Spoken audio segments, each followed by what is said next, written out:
Hey, salut à tous, bienvenue dans ma biogardin. 29 mai 2024. Bon, on va parler un peu, on va faire le tour du potager, puis on va parler un peu limaces. Tout le monde en parle. Moi, je vais un peu montrer ce que moi je mets en place pour pas être embêté par les baveuses. Je dis pas que j'en ai pas. Bien sûr, j'ai des dégâts, mais c'est vraiment très très limité. Allez, je vous explique, on y va?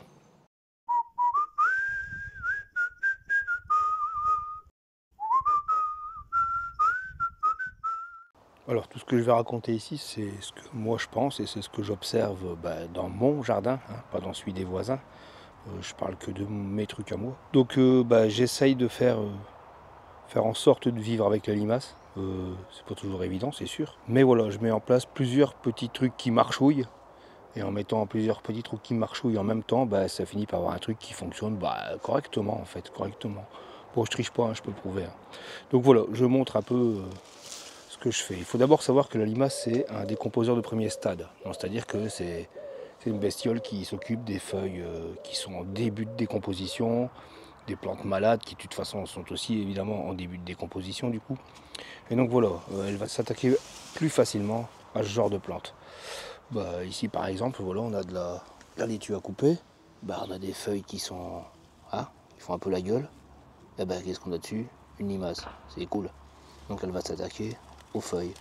Ce que je fais moi, c'est je tape la feuille au sol, les feuilles qui sont pas belles, je les laisse au sol, et puis elle s'attaque à ça avant de s'attaquer à la laitue. Alors je dis pas qu'elles évitent toutes les laitues, évidemment. Donc deuxième petit truc, j'en mets, j'en mets partout. Et donc du coup, quand on fout 50, si elle te mange la moitié, ce qui est quand même vachement étonnant, mais si elle te mange la moitié, t'en as encore 25 à bouffer. Bon, 25 laitues, t'es parti quoi, t'as déjà, il y a de quoi faire, hein. Donc voilà, ça c'est la deuxième petite chose, donc je sème à outrance. Autre chose, quand je fais mon semis, quand mes... Ouais, je fais du godet, hein. Donc quand je fais mes godets, je m'arrange pour avoir des plants qui sont plutôt bien développés en fait.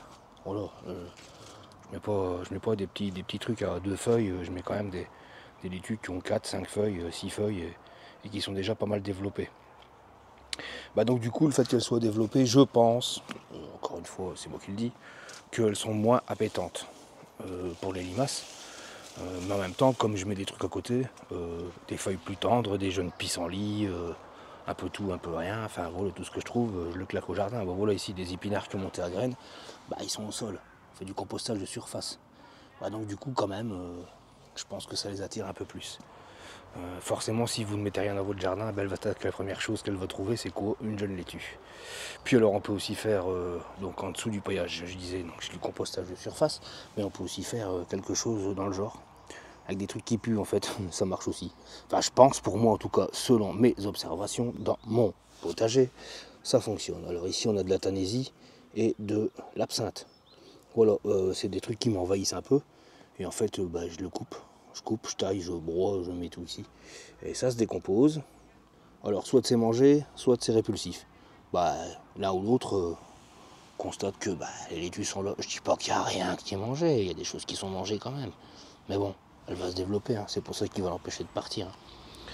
Donc voilà, encore une petite chose. Puis forcément le paillage, on va dire ouais tu laisses l'humidité, c'est un abri à limaces.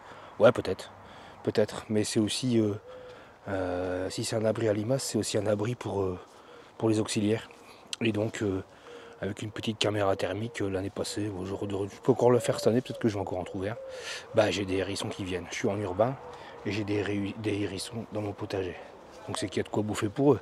Donc la limace, elle m'intéresse entre guillemets, en tout cas elle intéresse les hérissons. Ils m'aident, c'est cool. Voilà. Je triche pas, hein. Il n'y a pas de limaces, hein. Elles ont mangé ou alors elles ont évité la tanésie. Elles sont venues manger le chou, hein. Elles sont venues manger les feuilles du chou, hein. Les feuilles du chou sont dégueulasses, hein. Ouais, mais il y a du brocoli. Donc voilà. Je m'en fous un peu que la feuille soit dégueulasse. Tant que la paume est là, voilà, on aura du légume.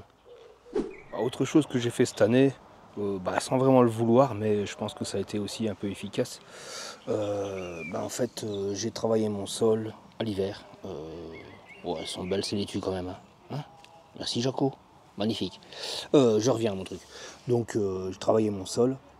Quand je dis travailler mon sol, je l'ai griffé un peu. Je l'ai dépaillé, j'ai griffé. Et puis j'ai dû remonter des œufs de limaces. J'ai certainement remonté des limaces aussi. À l'hiver, les oiseaux ont faim. Donc ils se sont peut-être tapés un bon gueuleton sur mes parcelles. Nickel. Et puis on a pris une petite gelée quand même. Et donc je pense que tout ça a fait aussi que les populations de limaces ont peut-être diminué chez moi. Elles sont peut-être parties chez Picro, peut-être non, je sais pas. Enfin en tout cas elles sont là bien, tu peux les garder Picro. Voilà, ça a fonctionné aussi. Donc voilà, je le disais, en faisant peut-être plusieurs petits trucs qui marchouillent, on finit par avoir un truc qui marche correctement quoi en fait. Après j'aurai d'autres dégâts, hein. J'aurai d'autres dégâts, mais encore une fois minime aussi, hein. Ouais, je vais avoir des pucerons sur les fèves, ouais, ils sont là. Les pucerons sont là. Mais je m'en contrefous parce que les fèves sont là aussi, quoi. Donc aucun problème pour ça. Le puceron va certainement pas m'embêter sur mes fèves. Et puis j'ai de la coccinelle. Bon, je peux peut-être pas la montrer ici, je la vois pas, on est en soirée, donc elle s'est planquée déjà sans doute. Donc voilà, oui, j'ai des dégâts, bien sûr. Bien sûr, je me fais manger des choux. C'est pas grave, j'en plante à côté. Je me fais manger des laitues, ouais, mais c'est de la réserve. Je pense qu'il y en a qui sont déjà en train alors de monter à graines, quoi. On mange pas assez vite. Tant mieux, on mange quand même, donc ça c'est cool. Et puis voilà. Bon allez, on va se faire le tour du potager quand même. Donc voilà les pommes de terre, pas vilaines. Et pas de dorifort, ça c'est cool. Bon, j'en ai jamais vraiment eu, j'en ai une fois eu un ou deux qui promenaient comme ça, mais non, cette année j'en ai pas. Donc ça c'est déjà une bonne chose. Il n'y aura pas de ravageurs sur les patates. Pas de traces de mildiou non plus, pourtant vachement humide aussi. Bon, un coup de chance peut-être, et tant mieux. Alors ici, sur la parcelle ici, elle n'est pas encore complète, mais ça commence à se remplir tout doucement et on est déjà sur la fin de récolte des brocolis âgés. Ça c'est super bon. Enfin quand je dis fin de récolte, il y a encore des boutons. Donc il y a encore de quoi manger, hein. Voilà, il y a 1, 2, 3, 4, 5, 6, 7, il y en a 8 ou 9 là, et on a fait quelques repas sur les brocolis âgés, ça c'est cool. Puis ici on a déjà les choux de Bruxelles qui sont là. Ceux-là sont magnifiques. Pas de limaces, je sais pas si vous voyez, mais pas de limaces. Voilà, n'est rien fait. Oh, oh, oh, zut alors, menteur, t'as des limaces. Ouais, bon c'est pas grave. Et en fait ce sont pas des limaces. J'ai remarqué tout simplement que les tourterelles aimaient bien les feuilles de chou. Et donc elles venaient grignoter. On voit bien, hein, c'est pas vraiment les limaces qui mangent comme ça. Maintenant elles sont venues dessus après sans doute. Mais c'est des dégâts de tourterelles. Donc j'ai mis les modulos en plastique. Ils sont là. Au-dessus des choux de Bruxelles. Si ça avait été des limaces, on s'en fout du modulo. La limace, elle vient te les manger tes choux, hein. Là rien du tout. Donc voilà, c'est plutôt des dégâts des tourterelles. Donc je vais acheter une 22 longue, taper une tourterelle dès que j'ai les petits pois. Et un pigeon petit pot, c'est magnifique. Mais non, je ne peux pas faire ça comme si. Sur cette parcelle-ci, j'avais dit que j'allais enlever les choux de Bruxelles qui montaient à graines. Mais quand je vois la taille des siliques, c'est quand même pas mal du tout. Et il y a vraiment des grosses graines et je me rends compte que les graines là sont bien plus grosses que les graines qu'on a dans les paquets. Donc on va faire un test pour l'année prochaine, hein. Je ferai des choux de Bruxelles avec les graines, celle-ci, et puis d'autres du commerce, et on va voir un petit peu ce que ça peut donner. Nouveau test, cool, j'aime bien ça. Ouais, sur la parcelle ici, on a du chou rouge, de la laitue sans limaces, capucine, une belle amarante, et tout ça au pied d'un poirier. Poirier qui va pas donner des masses. Il y en a quand même, hein, mais il n'est pas en grande forme. Bon, il y aura de la poire. Alors ensuite, ici tiens, on a déjà la loufa qui est plantée. Elle commence à partir, impeccable. Puis ça va grimper, ça va couvrir, ça va faire de l'ombre, c'est nickel. Les petits pois aram, ça va le faire aussi je pense. Il va y avoir de la récolte. Alors là aussi, hein, c'est des graines que j'ai fait sur des variétés de chez Lidl. Bon, je le cite, je m'en fous. De toute façon, c'est comme ça. Donc j'ai fait mes graines dessus. Donc là, ce sont mes graines. Franchement, le truc qui monte à plus de 2 mètres. On est sur du pois, du petit pois aram. Il y a des fleurs, mais partout, partout, partout, partout. C'est un truc de dingue. Donc voilà, ça nous promet des belles soirées à écosser les petits pois. Cool. Les haricots en godet là, que j'avais plantés il y a quelques semaines, bah, ils se portent plutôt bien. Je vois pas encore de fleurs, mais ça a bien le temps d'arriver. C'est nickel. Bah ouais, hein, pas de trou, hein, forcément. Hein. Tu colles les godets les uns à côté des autres et puis t'as pas de trou, t'as une super ligne de haricots. Ça le fait. Les oignons, bah les oignons cette année j'ai un peu peur. Peut-être pas ceci, mais ça risque d'arriver. Je vais de nouveau me taper la mouche de l'oignon à mon avis. Ça m'énerve un peu, ça j'aime pas trop, mais bon. Parce que j'adore les oignons, mais pas de chance. Là, je pense que je vais encore morfler cette année. Et puis à côté des oignons, pourquoi pas, allez, hop, une rangée de carottes. Quand je dis une rangée, j'avais fait un semis, mais mal barré. Donc il va falloir que je m'améliore en semis de carottes. J'ai vraiment un problème avec le semis en pleine terre. Mais ça va venir, hein, je vais m'entraîner. La saison n'est pas finie. Puis là, de nouveau du chou, de la laitue, du chou mangé, de la laitue, du chou pas mangé, de la laitue, du chou presque pas mangé, de la laitue. Enfin bref, t'as compris, j'en fous partout. Ici, on a une jolie chayotte qui part. Et l'année passée, on avait testé la chayotte, on l'avait laissée en pleine terre, on l'a recouvert, on l'a paillé, on a fait en sorte qu'elle ne prenne pas froid. Et puis là, cette année, surprise, eh ben, on a la chayotte qui repart. Et ça, c'est cool. Parce qu'il paraît que c'est quand même bien plus productif quand ça repart de terre. Bah donc on va faire le test. Ensuite bah, on est ouais, de ce côté-ci de la parcelle. On a des oignons. On a du Mizuna et de la moutarde japonaise. Bon là ils ont un peu morflé des altis. Hein, comme quoi bah, voilà, j'ai des dégâts aussi. Mais dans les bacs potagers que j'ai plus loin, c'est magnifique. Donc il y en a toujours. Ici du haricot à rame. Bah il rame pas trop hein. Enfin, quand je veux dire, il rame pas trop. Il n'y a pas de mal, quoi. Ça pousse. Voilà, il est en train de bien grimper. Ça, c'est impeccable. Je sais pas si on le voit d'ailleurs. Oui, on le voit. Ouais, on le voit. Bah, moi, je le vois, c'est le principal. Ensuite, oh bah tiens, sol vivant, champignons, nickel. Tournesol, hop là, bien parti. Presque pas mangé. J'en ai un autre qui se fait un peu manger, mais il va falloir que je l'ai à l'œil. Parce que j'y tiens celui-là. De la laitue, en veux-tu, en voilà, hein, pour changer. Voilà, un peu partout. Ok, puis les fèves. Hein. Les fèves dans quelques jours, hein, ça y est, hein, ça va aller vite. Encore une fois, les soirées à écosser, ça c'est du boulot. Mais c'est vraiment trop bon. Alors ensuite c'est reparti pour de la laitue. Bah ouais là je fais un test de paillage en laitue forcément. Bon là le chou il fait un peu la gueule. Hein. Bon, je m'en fous, j'en ai partout. Du brocoli. Voilà c'est parti. Du chou caille rouge. Du brocoli. Hop. Et alors là les petits pois nains. Pareil, hein, je pense que je vais avoir une sacrée production. On va manger du petit pois cette année et ça c'est cool. Alors on revient de l'autre côté des fèves. Magnifique laitue, hein, comme j'ai montré tout à l'heure. Voilà, laitue à couper, laitue classique. Et alors des fèves et des fèves et des fèves. Voilà. Les petites laitues, hein, donc voilà, hein, quand j'en mange une, ben, je replante. Donc ici j'en avais encore quelques-unes de l'hiver, ben, elles ont été mangées par moi, pas par les limaces. Et puis ben, on a replanté une génération. Du chou de Bruxelles encore, pour changer. Bah t'es en Belgique, hein, tu manges du chou de Bruxelles, c'est normal, tu prépares déjà la saison d'hiver. Quelques pieds de tomates en pleine terre. Bah ouais, on va le tenter, pas de raison. Voilà. Toujours pas de mildiou. Ne me demandez pas pourquoi, j'en sais rien. Parce qu'il pleut, il fait bon, il pleut, il fait bon, bref, du temps à mildiou.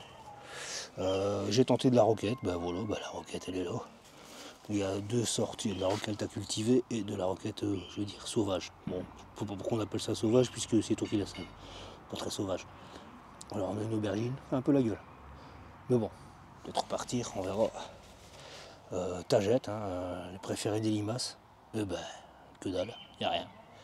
Donc voilà, il y a du poivron, aubergine, poivron, enfin bref, voilà, encore une parcelle qui va être vachement bien remplie. Voilà, bon, ça fonctionne, hein, ça fonctionne de serrer les légumes, hein, faut pas me dire que ça fonctionne pas aussi. Si, bah si, enfin je vais vous le montrer hein, de toute façon. Et puis hop là, déjà du poivron, pas beau ça?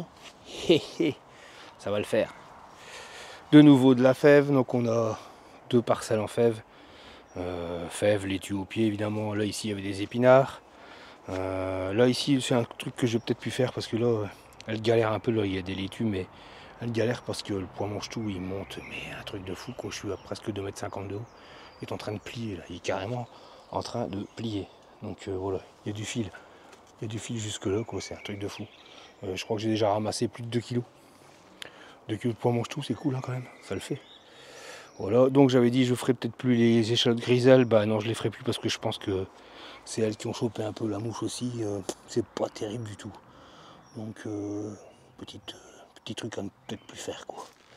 Donc à la place de mes épinards que j'avais ici, bah on a déjà enchaîné hein, avec un semis de haricots, ça sort, c'est impeccable. Bon, presque la route entière là. Bon, il y aura peut-être de la limace, on va voir ça à l'œil. Puis là ouais, les oignons, les échalotes. Du chou, de la blette. Ouais, un peu tout quoi. Voilà. La blette, il y a de la rouge, là il y a de la jaune, il y a de la rose. Voilà. De quoi manger. Et ça c'est cool. Ah, puis il reste un truc. Hein. Bon ça c'est quand même le truc qui est vachement efficace, hein, faut pas se leurrer. Il n'y a que ça qui fonctionne vraiment, et je ne veux pas dire à 100%, mais quasi quand même, ça fonctionne vachement bien. Bah, c'est le grain bleu. Hein. Voilà. Bah, moi j'ai choisi de ne pas l'utiliser pour l'instant parce que j'ai pas de dégâts, enfin pas trop de dégâts. Maintenant, je me rends compte que je perds 53 litus sur 54. Tu m'étonnes qu'elle va morfler la limace. C'est bouffer ou se faire bouffer. Bah, moi j'ai fait le choix de bouffer. Donc, elle est bien gentille la nature, les amours de la nature et compagnie, c'est cool. Mais non, moi j'ai envie de manger. Voilà, c'est ça. Donc c'est chacun son choix, chacun fait comme il veut. Mais voilà, si je me fais déglinguer ma récolte, tu penses bien que bah, je les déglingue aussi. Et de toute façon, même avec les grains bleus, on va pas tout éliminer. Donc on va réguler les populations. Et je crois que c'est ça qui est important de faire, c'est réguler les populations. Voilà. Ici on est sur la parcelle qui est déjà bien avancée, bien bourrée. Laitue à couper, du chou-fleur, un chou kale, chou rouge qui se développe vachement bien. Le chou rouge il se plaît là, c'est nickel. Là, chou rouge aussi, chou Mizuna.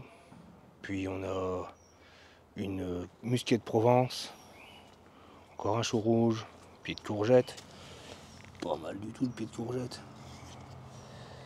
Bah, des laitues, hein, quand il y a de la place, il y a de la laitue. Un chou kale rouge, un butternut. Enfin voilà, ça c'est pour le fond du jardin. On reviendra une autre fois sur la serre parce que je ne vais pas vous saouler qu'une vidéo trop longue. Ouais, on reviendra sur la serre une autre fois parce que je pense que là en serre il y a encore des choses à dire aussi. C'est un peu le bordel donc j'ai pas encore terminé de ranger ni de planter. Mais j'ai encore de la réserve, il y a encore de quoi faire. Donc ce sera pour la prochaine fois, peut-être parler un peu de la serre et de toute brôle que je fous dedans. Mais là aussi je pense qu'il va y avoir à manger. Bon ben voilà, hein, j'espère que la vidéo t'a plu. On va raconter le même truc que d'habitude. Tu mets un petit pouce. Oh puis tu tapes des commentaires. Les commentaires c'est sympa quand même, hein, vous êtes sympa, c'est cool. J'ai pas encore de haters. Ça c'est génial. Puis je m'en fous. Donc vous n'hésitez pas à mettre un commentaire.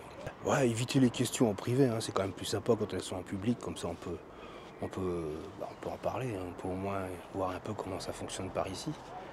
Puis voilà, tu t'abonnes. Ouais, t'es abonné non, bah, tu t'abonnes, c'est simple. Abonné, voilà. Bon allez, je vais vous laisser, j'ai soif. En vous souhaitant une bonne fin de journée ou bonne journée, ça dépend que là vous voyez la vidéo. Enfin voilà, je vous souhaite le meilleur.